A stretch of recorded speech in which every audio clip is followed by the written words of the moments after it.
They were laughing. 200 people in a hotel ballroom, champagne in hand, watching my father destroy me, and most of them were laughing. You don't deserve to be here. My father's voice cut through the orchestra of mid-note. Crystal chandeliers blazed overhead. Every face in the room turned. Not to defend me. To watch. You're a disgrace to this family. My cousin, the one whose college tuition I'd paid, smiled into her wine glass. My mother, whose $80,000 cancer treatment I'd covered while working 3 jobs, looked away. Couldn't even meet my eyes. My brother Brandon, whose debt I'd cleared while eating ramen for 2 years, whispered something to Brooklyn, his fiancée. She laughed. Her perfume, something floral and expensive, drifted across the space between us. My purse slipped from my shoulder, hit the floor. The sound cracked through the silence. Leather on marble. Nobody moved to help. My mother's hand hovered. For just a second. Fear flickered across her face. Not for me. For what helping me would cost her. Then her hand fell back to her side. That's when I understood. I'd never been invisible. They just chose not to see me. A phone lifted. Red recording light blinked on. The laughter grew louder. Emboldened. Someone clinked a glass. A woman's voice carried across marble. Always knew she was difficult. An older woman, my mother's sister, Aunt Claire, shifted in her seat. Her champagne glass untouched. She wasn't laughing, but she wasn't speaking either. My mother looked away. My brother raised his champagne. Joined the toast. Against me. Then I saw him. Matthew. My boss. The $50 million executive who'd flown in from New York to celebrate my promotion and insisted on accompanying me tonight. He set down his wine glass with a sharp click that cut through the laughter. His eyes locked onto my father. Predator marking prey. And I realized they had no idea what was coming. I'm Camille, 28. For 8 years, I gave my family everything, my savings, my credit, my future. I worked 3 jobs. Ate ramen for years, cleared hundreds of thousands in their debt. And tonight, in front of 200 people, my father called me worthless. Yesterday, I closed the biggest real estate deal in city history. $480 million. They didn't even know. Didn't care. All I felt was empty. A comment below if you've ever been invisible in your own family. Drop a heart emoji if you've sacrificed everything for people who gave you nothing back. 6 hours earlier, I walked into my own nightmare dressed like a celebration. My brother Brandon stood at the center of the room in a navy suit, his arm around his fiancée, Brooklyn. My mother had rented the entire penthouse level. Ice sculptures glimmered under the light, past hors d'oeuvres circulated on silver trays, and a 12-piece orchestra played softly in the background. The air smelled of money, expensive perfume, champagne, and the faint burnt sugar scent of caramelized desserts from the kitchen. I arrived alone. Nobody met me at the door. Nobody saved me a seat. I moved toward the back and found a space beside Matthew, my boss, the only person who had acknowledged me. Over the past 8 years, he had seen everything. The loan statements, the midnight calls, the endless sacrifices I made for my family. A woman passed by us and did a double take, whispering to her husband. Isn't that? Matthew didn't acknowledge her and kept his eyes fixed on Brandon. Your family knows you're here, right? He asked quietly. They know, I replied. His jaw set in that familiar way it did before he fired someone. I had seen that look destroy careers. He was already analyzing, already counting, already building his strategy. His eyes, sharp and unreadable, followed every move in the room. Something was about to change. My father moved first. Silver-haired, commanding, glass raised toward Brandon. This was the moment he would erase me completely, though I didn't realize it yet. My son has always made me proud. Harvard MBA. Brilliant entrepreneur, he said, looking past me as if I were wallpaper. Excellence recognizes excellence. Thunderous applause followed. Brandon took the microphone. I'm grateful to my parents for their unwavering support. They taught me that family comes first, that integrity matters, and that success means lifting up the people around you. Matthew's fingers drummed once against his glass, the subtle tell that preceded someone's downfall in a negotiation. None of them knew what I had just accomplished. If I told them, I would have become useful again, just another ATM for Brandon's next dream. Matthew stayed at my side, the only person here who truly understood my worth. My mother appeared beside me. "Camille, darling. You look tired," she said, her smile bright and practiced, the same one she used at charity galas. Her eyes flicked to Matthew. "And you brought your boss to a family event?" She hadn't recognized him. She didn't know his name, even though he appeared regularly in financial news. Behind her, guests watched. Two men in suits whispered and stared. One nudged the other. Matthew smiled at them, calm and controlled, the kind of smile that made even powerful executives uncomfortable. My mother's fingers toyed with the clasp of her bracelet. She knew eyes were on us. "He's my friend," I said. "Well," she said, smoothing her Chanel jacket. "Try to mingle, dear. You're always so standoffish. And maybe don't monopolize Matthew's time. He's important. He was more important than me." Her words landed like ice in my chest. She drifted away. Matthew's gaze flicked to Brandon across the room, silent, calculating. Something was coming. My mother circled back a few minutes later, champagne in hand. "Darling, you look so serious." Smile. "People are watching." "Let them watch," I said quietly. Her eyes flashed. "Don't make a scene. Not tonight." I almost laughed, as if I were the one who made scenes. She disappeared before I could respond. Brandon appeared at my elbow. His smile was practiced, effortless. "Brooklyn and I are buying a house in Presidio Heights," he said. He paused, letting the weight of prestige sink in. "Down payment is $400,000. We close next week. I need your answer tonight. I know you just closed a deal, but maybe you could help out. Family investment." For a moment, I almost said yes. Old habits, old fears, the voice that said sacrifice is love. But they never sacrificed for me. Why was I still bleeding? I almost laughed. Yesterday's commission could buy his house 10 times over. The same house I couldn't afford after years of clearing his debts. He had no idea. "No," I said. The word came out shaky, but it came out. Brandon's smile faltered. "Seriously? After everything? After everything I've done for you, you mean?" I cut in. His jaw tightened. "Mom and Dad are going to hear about this," he said. Not a threat, a promise. His hand found my elbow and squeezed, just hard enough. "A warning, or maybe a preview." "I'm sure they will," I replied, pulling away. I walked back to Matthew. My hand shook, and the room felt suddenly too warm, bodies pressing close. He looked at me and asked quietly, "You okay?" "Perfect," I said. The lie tasted bitter.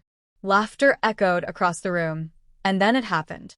My father's voice boomed across the ballroom, cutting the orchestra mid-note. "Ladies and gentlemen, one more toast," he said. Matthew went perfectly still, like a predator before it strikes. My father stood center stage, champagne raised, Brandon beside him. "One more toast to family loyalty, to children who understand sacrifice." Brandon understands that family comes first. Always. His eyes found mine and held them, a silent challenge. Thunderous applause followed. Brandon raised his glass, perfect smile in place. My mother pressed her handkerchief to her eyes. Brooklyn's smile didn't reach her eyes. I had seen that look before, at business dinners when a story didn't add up. My cousin, the one whose tuition I had paid, clapped the loudest, her eyes finding mine, holding them a small smile of justification. The daughter who sacrificed everything stood 20 feet away, unwatched. Matthew's jaw clenched, a vein pulsing in his temple. He set his glass down with a sharp click against marble. His face went blank, the boardroom expression that meant someone was about to lose everything. "Is that Matthew Hawthorne? Can't be. What's he doing here?" Their conversation died when my father approached. "Camille," Matthew started. "It's fine," I interrupted. "It's not fine," he said, eyes blazing. My father had maybe 2 minutes to reach me, and I had 2 minutes to decide if I would stay silent one more time. I could feel the air tighten around me. One wrong move, and everything would explode. He materialized beside me, face carved from stone. We need to talk. Now, he said, leading me to a corner, Matthew following silently like a shadow. Brandon told me you refused to help at the house, my father said, voice tight. That's correct, I replied. After everything we've sacrificed for you. Something in his entitled tone finally broke through my lifetime of silence. I met his eyes. What exactly have you done for me, Dad? I had never dared to ask before. His face turned red. We raised you. We gave you opportunities. What opportunities? Name one, I asked, keeping my voice level. He gestured broadly. We introduced you to people. Gave you connections. You gave me nothing I didn't earn myself. Each word landed like a stone. You paid for state school tuition. I paid for my MBA. I also paid Brandon's startup debt. All $340,000. That was a family emergency. It was Brandon's failure, I said sharply. I fixed it. You never said thank you. You just expected more. Conversations died. I've been sacrificing for 8 years, I continued, hand steady. I'm done. His hand trembled. Voice raw. You're supposed to lift up the family. That's what daughters do. That's what family. I'm not your ATM, Dad, I said, stepping closer. I'm your daughter. There's a difference. If you walk away, there will be consequences, he warned, heavy and final. I almost laughed. Like what? You'll finally acknowledge I exist just to tell me I'm a disappointment. He snapped. You don't deserve to be here. You're a disgrace to this family. The room froze. 200 faces turned. Champagne glasses still. The orchestra silent. Get out. You're an embarrassment. You've always been selfish. Always difficult. We tried with you. God knows we tried, but you refused to be part of this family in any meaningful way. My mother appeared beside him. David, please. No. She needs to hear this. She thinks her little job makes her better than us. She thinks money means she doesn't have to care about family. The laughter erupted, sharp and cutting, bouncing off crystal chandeliers. Cousins I helped through school. An uncle whose medical bills I cleared. An aunt who borrowed $15,000 for her daughter's wedding and never paid it back. My grandmother sat in the corner. Hands gripped her cane. Opened her mouth, but said nothing. Looked away. Old loyalty to her son. Fear of being cast out. Even sympathy had a price she wouldn't pay. Brandon laughed, loud enough for me to hear. The brother I had saved, laughing at my destruction. My purse hung from my shoulder. Their faces enjoying this. Cruelty is easier when everyone joins in. Brandon whispered something to Brooklyn, making her smile. Her eyes found mine just for a second. Something sharp flickered. Recognition, maybe even satisfaction. She had known. Or suspected. And stayed anyway. Maybe because Brandon's family wealth was the story she bought into. Watching me reduced made her feel bigger. The woman who had everything Brandon claimed he earned, proximity without the cost. Then Aunt Claire stood. Slowly. Champagne glass untouched. The room noticed. Laughter stuttered. Faces turned. She looked at my father. Then at me. Mouth opened. For 1 second, I thought she would speak, break ranks. But she just stood there, silent, hand trembling on the back of her chair. Then she sat. I understood. Even those who saw the truth wouldn't risk saying it. Something inside me snapped. Not broke, sharpened. Then I moved. I walked across the ballroom. Every inch the woman who had just closed a $480 million deal. My footsteps echoed on marble. The temperature seemed to drop. The laughter died completely. I stopped 3 feet from my father. The entire ballroom held its breath. You want to know why I didn't help with the house, Brandon? My voice carried across marble and crystal, clear and steady. Because you never asked how I was doing. Not when I was working 3 jobs to clear your debt. Not when I made VP. Not ever. Brandon's mouth opened. Nothing came out. You called me a disgrace, Dad, in front of 200 people, I continued. So, let me tell you what disgrace actually looks like. 200 eyes were on me, expecting the same old sacrifice. They weren't ready for this. Camille closed a $480 million deal yesterday. Riverside Tower. Largest commercial real estate transaction in city history. Gasps rippled through the crowd. Someone dropped a glass. It shattered, crystalline fragments scattering across marble, the sound impossibly loud in the silence. For the first time, the silence wasn't punishing. It was mine. My father's face went slack. Her commission alone is over $2 million. Matthew let it land. She's the youngest VP in Blackstone's 40-year history. It took her 8 years, 2 passed-over promotions, and being called difficult to work with because she wouldn't let people walk over her. And she did this while clearing $340,000 of your son's debt. Brandon's face drained of color. I've seen the loan documents, Matthew said quietly. Personal loans. Destroyed credit. 2 years of 70-hour weeks. All to save Brandon's startup. He paused. Did he mention that in his speech about family sacrifice? Matthew's voice turned to ice. She made more in one deal than you've made in 5 years, David. The daughter you called worthless is now worth more than this entire room combined. Silence, complete, absolute. My mother's champagne glass slipped. She caught it. Barely. I looked at each of them. So, here's what happens now. I'm done. No more loans. No more bailouts. No more pretending I'm part of a family that only sees me when they need something. My father's face had gone gray. Camille? I didn't know. You didn't want to know. There's a difference. I picked up my purse. One makes you clueless. The other makes you complicit. I looked at Brandon. His perfect suit. His perfect fiancé. His perfect life built on my silence. The wedding's in 3 months, right? You'll need to find another investor. Because I'm not funding your future anymore. Brooklyn's father, in the front row, was whispering urgently to her mother. Marcus Webb, CEO of Webb Holdings. One of Blackstone's biggest clients. He met my eyes across the room. Nodded once. Respect. Then he stood. Walked to Brandon. Leaned in close. Whatever he said made Brandon's face crumble. And I knew Brooklyn's family had just seen exactly who Brandon really was. Wait. My father's voice cracked. Please. We didn't understand. You understood exactly what you were doing. You just didn't expect consequences. My mother reached for me. You don't want to fix this. You want to fix me. You want me quiet and useful and broke. I turned toward the door. And I'm done being any of those things. Matthew positioned himself beside me. Not in front. Beside. Equal. We walked toward the elevator. Every step felt like freedom. Every whisper behind us.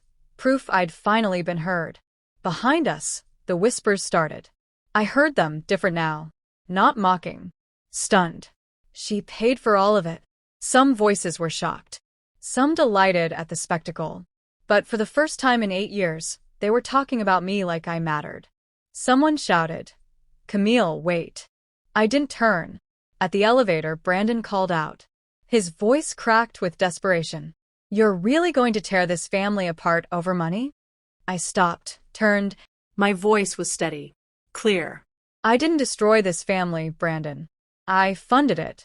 You just never bothered to learn the difference. The elevator doors closed on 200 shocked faces. Cool metal edges. The shift from ballroom heat to air-conditioned shaft. The scent of perfume fading, replaced by nothing. Somewhere above us, the orchestra was still playing. Muffled through steel and concrete. It sounded smaller now. I saw their faces one last time, through the narrowing gap. My father, gray and hollow. My mother, reaching. Brandon, destroyed. And I felt everything. Not guilt. Not regret. Just the weight of 8 years lifting off my shoulders, leaving space for something new. My phone buzzed in my purse. Brandon's name flashed on the screen through the leather. Then my mother's. Then my father's. All 3 of them. Calling at once. I pulled it out. Watched the screen light up. Again. Again. Again.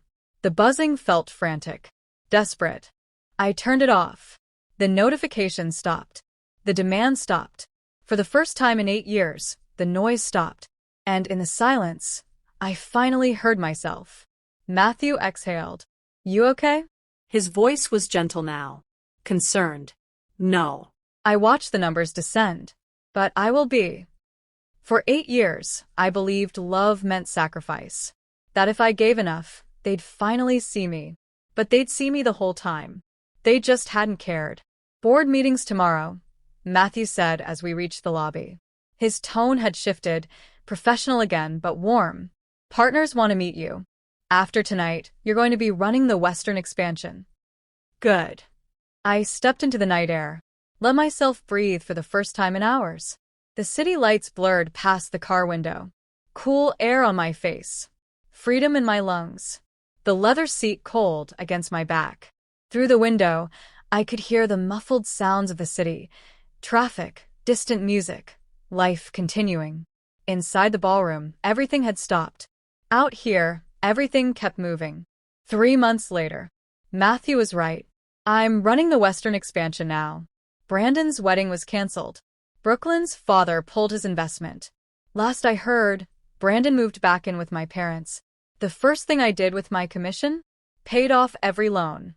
Then donated $50,000 to a scholarship fund for first-generation students. My family never asked where the money went. My mother calls every Sunday. I don't answer. My father sent flowers with a card that said, "We're proud of you." I had them donated to a hospital. My family learned who I was the day I stopped trying to prove it. And by then, it was too late. Some people don't see you until you stop letting them look away.